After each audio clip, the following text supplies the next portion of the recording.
सभी को जय श्री कृष्णा। श्री गणेशाय नमः। आपका आपके अपने चैनल संस्कार कथा चित्रण में बहुत बहुत स्वागत है। आज हम विजया एकादशी व्रत कथा और उसके महत्व का वाचन करेंगे। बोलिए विष्णु भगवान की जय। फाल्गुन मास की कृष्ण पक्ष की विजया एकादशी व्रत कथा और उसके महत्व को विस्तृत से जानेंगे। विजया एकादशी का महत्व। धर्मराज युधिष्ठिर बोले, हे जनार्दन, आपने माघ माह के शुक्ल पक्ष की जया एकादशी का अत्यंत ही सुंदर वर्णन करते हुए सुनाया। अब आप फाल्गुन मास के कृष्ण पक्ष की एकादशी का क्या नाम है तथा उसकी क्या विधि है, कृपा कर आप मुझे बतलाइए। श्री भगवान बोले, हे राजन, फाल्गुन मास के कृष्ण पक्ष की एकादशी का नाम विजया एकादशी है। उसके व्रत के प्रभाव से मनुष्य को विजय प्राप्त होती है। यह सब व्रतों से उत्तम व्रत है। इस विजया एकादशी के महात्म के श्रवण व पठन से समस्त पाप नाश हो जाते हैं।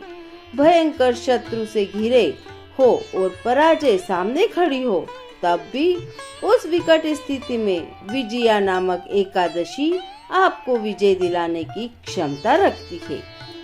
तो यह था विजया एकादशी का महत्व। आइए विजया एकादशी व्रत कथा का वाचन करते हैं। बोलिए विष्णु भगवान की जय। एक समय देवर्षि नारद जी ने जगत पिता ब्रह्मा जी से कहा, महाराज, आप मुझसे फाल्गुन मास के कृष्ण पक्ष की विजया एकादशी का विधान कहिए। ब्रह्मा जी कहने लगे, हे नारद, विजया एकादशी का व्रत पुराने तथा नए पापों को नाश करने वाला है। इस विजया एकादशी की विधि मैंने आज तक किसी से भी नहीं कही। यह समस्त मनुष्यों को विजय प्रदान करती है। त्रेता युग में मर्यादा पुरुषोत्तम श्री रामचंद्र जी, जो विष्णु के अंशावतार थे, जब उनको 14 वर्ष का वनवास हो गया, तब वे श्री लक्ष्मण जी तथा सीता जी सहित पंचवटी में निवास करने लगे। वहां पर दुष्ट रावण ने जब सीता जी का हरण किया, तब इस समाचार से श्री रामचंद्र जी तथा श्री लक्ष्मण जी अत्यंत ही व्याकुल हुए और सीता जी की खोज में चल दिए। घूमते घूमते जब वे मरणासन जटायु के पास पहुँचे, तो जटायु उन्हें सीता जी का वृत्तांत सुनाकर स्वर्ग लोक चला गया। कुछ आगे जाकर उनकी सुग्रीव से मित्रता हुई और बाली का वध किया। हनुमान जी ने लंका में जाकर सीता जी का पता लगाया और उनसे श्री रामचंद्र जी और सुग्रीव की मित्रता का वर्णन किया। वहां से लौटकर हनुमान जी ने भगवान राम के पास जाकर सब समाचार कहे। श्री रामचंद्र जी ने वानर सेना सहित सुग्रीव की संपत्ति से लंका को प्रस्थान किया। जब श्री रामचंद्र जी समुद्र के किनारे पहुँचे, तब उन्होंने मगरमच्छ आदि से युक्त उस अगाध समुद्र को देखकर श्री लक्ष्मण जी से कहा कि इस समुद्र को हम किस प्रकार से पार करेंगे।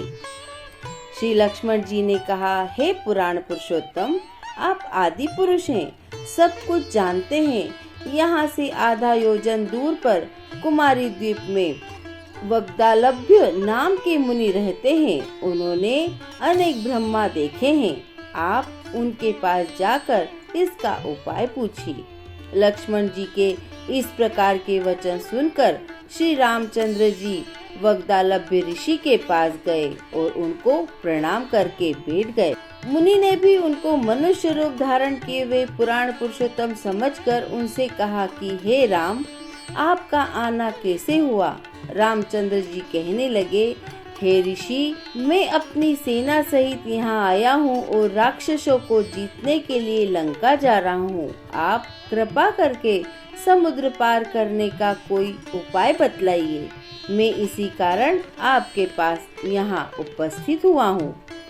वग्दालभ्य ऋषि बोले कि हे राम, फाल्गुन मास के कृष्ण पक्ष की एकादशी का उत्तम व्रत करने से निश्चय ही आपकी विजय होगी। साथ ही आप समुद्र भी अवश्य पार कर लेंगे।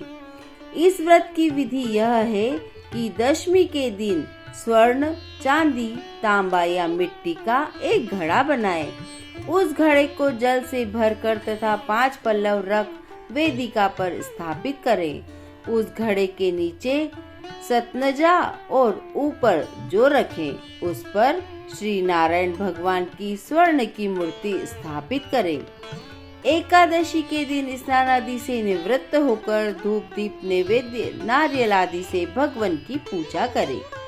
तत्पश्चात घड़े के सामने बैठकर दिन व्यतीत करें और रात्रि को भी उसी प्रकार बैठे रहकर जागरण करें।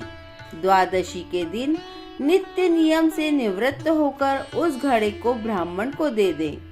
हे राम, यदि तुम भी इस व्रत को सेनापतियों सहित करोगे तो तुम्हारी विजय अवश्य होगी।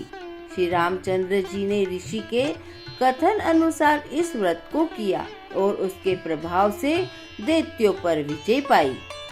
अतः हे राजन, जो कोई मनुष्य विधि पूर्वक इस व्रत को करेगा दोनों लोकों में उसकी अवश्य विजय होगी। श्री ब्रह्मा जी ने नारद जी से कहा कि हे पुत्र, जो कोई इस व्रत के महात्म को पढ़ता या सुनता है उसको वाजपेयी यज्ञ का फल प्राप्त होता है। बोलिए विष्णु भगवान की जय। तो यह थी विजया एकादशी व्रत कथा और उसके महत्व का विस्तृत वर्णन। आपको यह वर्णन कैसा लगा हमें कमेंट कर अवश्य बताएं। वीडियो पसंद आने पर लाइक करें और अपने परिवार और मित्रों को शेयर करें। आने वाले वीडियो महाशिवरात्रि व्रत कथा, प्रदोष व्रत कथा और ऐसी ही कई कथा सुनने के लिए आपने हमारे चैनल संस्कार कथा चित्रण को अभी तक सब्सक्राइब नहीं किया है तो सब्सक्राइब कर लीजिए और बेल आइकन जरूर प्रेस कर लीजिए ताकि आने वाला वीडियो का नोटिफिकेशन आप तक पहुंच सके। धन्यवाद। जय श्री कृष्णा।